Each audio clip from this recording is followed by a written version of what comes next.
What is up, Flash Anime, bringing you, I guess, my first batch of impressions of the first, I guess, of the summer season so far. I mean, it's like, I've seen every episode so far, and I guess I kind of put them in categories like the terrible, the decent, and the good. And I'm starting off with the terrible. This probably won't take very long to get through. But yeah, starting with Dramatica Murder. I tried it because I heard, they removed all the yaoi scenes, which is like, okay, well, I can probably watch something maybe without that, because I don't really enjoy that kind of thing. But I tried it, and I just found it to be very, very boring, very dull, not very interesting at all. Characters are kind of basically follows the one dude, the blue guy, walking through the town and meeting people and meeting all the new characters. I just didn't find that very interesting at all, and the battle system they use is kind of dumb. I didn't like that. I didn't care. And yeah, overall, it was just a bad first episode. I think I watched 15 minutes of it and I just dropped it. I just couldn't watch it anymore. Next would be Mama Moji Rumiko, which is about a witch that this kid summons out of, I guess, from a book, and the way he brought her to the world is kind of stupid. He wished for a pair of panties and he got it, and yeah, it just feels like it's a dated show that really doesn't really belong around this current season. I feel like an old school anime that came out years ago. But yeah, that was kind of boring. I mean, I'm still watching it, but I'm not sure what's going to happen in that series. But then, the guy using these tickets, and every time he uses like all these tickets, he shortens his last as 100 tickets. Or actually 666 tickets. If he uses all of them up, he dies. But every time he uses the ticket, the girl gets magic power and she can do things. So, kind of that weird. It's a weird series. Next would be Rail Wars. Now, this was like an interesting idea. It's a world where trains are, I guess, used for everything. And in this world, the trains aren't really, I guess, there's not a lot of security. So they have to make this, I guess, school where you go to school and you learn how to be, something on a train, like, kind of like, I guess, the mall cops, what you would call them. But yeah, that's what they do. And it's kind of, it'll start off interesting, but I just think the animation is just really terrible. Wish they had a different style of artwork, but yeah, Rail Wars, not that great. Next would be Re Hamatora, and a lot of people will probably be like, well, why are you giving this another chance? Well, I tried because I wanted to see what happened, and first episode, new season, kind of threw me off.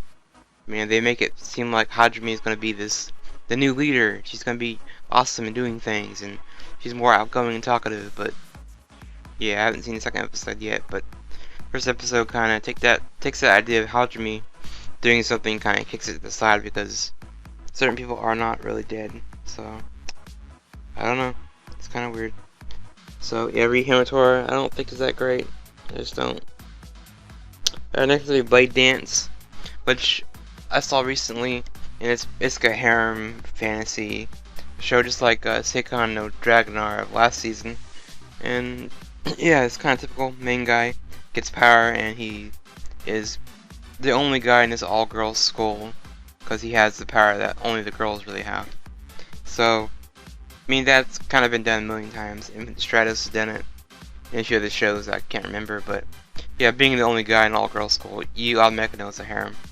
And it's got the harem tropes, the main girl's a flat-chested girl has a tsundere personality, and she constantly beats the main guy, hits him, abuses him, and calls him her slave, which we've seen in like a bunch of shows, like Seikon no Dragonar again, good example, because last season, same thing. And you have like the other girls, like the bossy one, the rich girl, the dumb ditzy girl, and yeah, so by the end of the series he's gonna have a harem.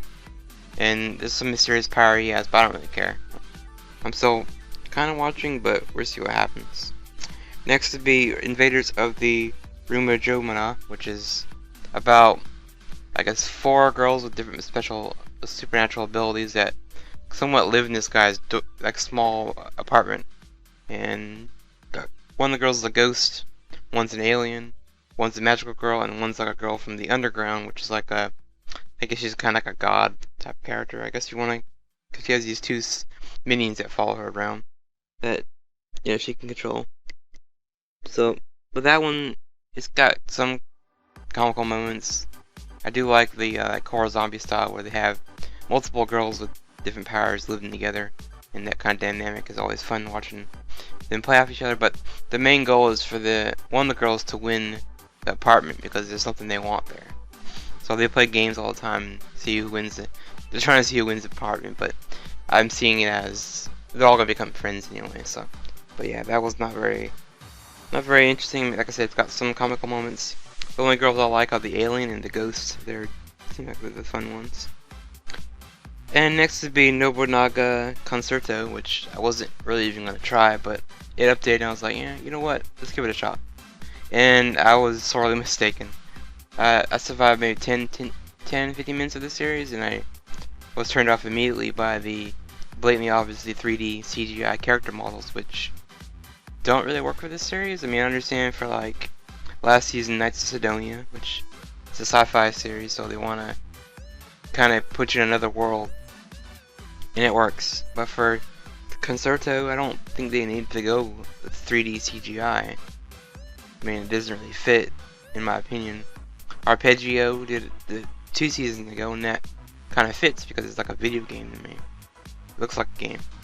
But yeah, Nobunaga Concerto, I don't know what you guys are thinking. I know you guys aren't a big studio, but still, it makes no sense.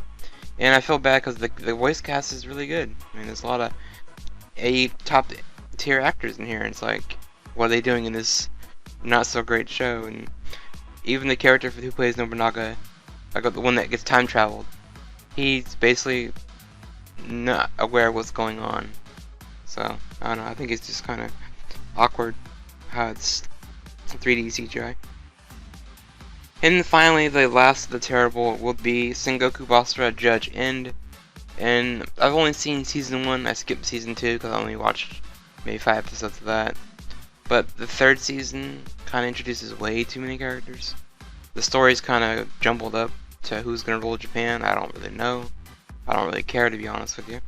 And this series I think is more appealing to the female audience because there are a lot of dudes in this series. I think I can only recall there being 3 females in this series. One being a new character they introduced. I think she uses a bow. But yeah. Again, this series just has too many characters running around. I just think it's way too confusing for my own good. So yeah, I'm not watching any more of that.